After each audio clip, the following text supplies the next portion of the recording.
আর লাগলে আমিও ইনশাল্লাহ আপনাদের সাথে হেল্প করব।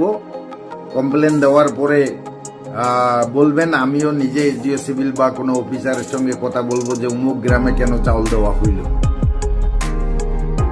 আমি পাবলিকের জন্য এটা এতটুকু আমি যাব, কিন্তু আপনাদেরকে জানাইতে হবে যে আপনারা চাউল পাইলেন কি, লিখতে হবে, তারপর হয়তো কথা বলা যায়।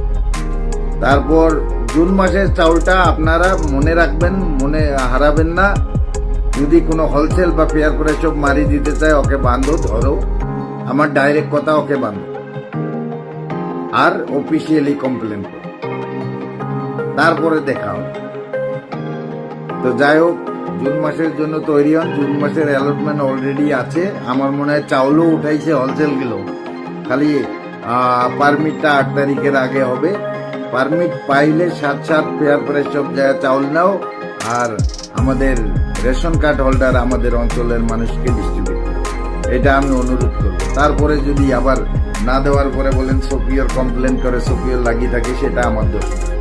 আমি জানি এগুলো যায় আমার পলিটিক্সে হ্যাম্পার করবে, এই ওরা মিটিংও করে বলে আমি শুনছি যে সোপিওরের ইলেকশন আসুক, এমডিসি দ্বারা বা যে কোনো ইলেকশনে যদি আসে সোপিওর, তাহলে ওকে বড় বড় বাস দেওয়া হবে। এই ডিলারগুলো যেগুলো গ্রামের ফেয়ার প্রাইস সব আছে, এরা বলে যে সোপিওরকে বড় বাস দেওয়া হবে।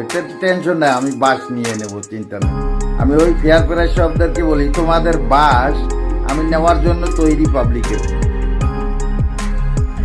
বড় বড় বাস আগেও নিচ্ছি আর এখনো নেবো, টেনশন নেই। ওই ফেয়ার প্রাইস সব যারা বলে ওদেরকে বলি, ওরা যাতে আমার বাসগুলো কিরকম দিয়ে যাবে ওইটা রেডি হয়ে থাকে।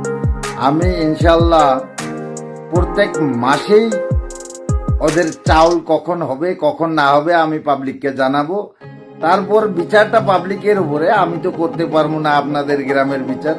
হ্যাঁ, যখন আপনারা পাবেন না, ওরা কথা শোনে না, দেয় না, মারি দেয়, অফিসে কমপ্লেন করছেন, অ্যাকশন নেয় না, সেটা নিয়ে আমি হয়তো ডিসি বা এসডিও সিভিল।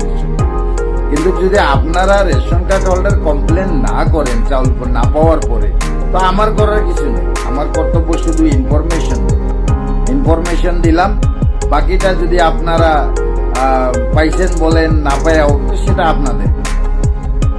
তো যাই হোক, এখন আমি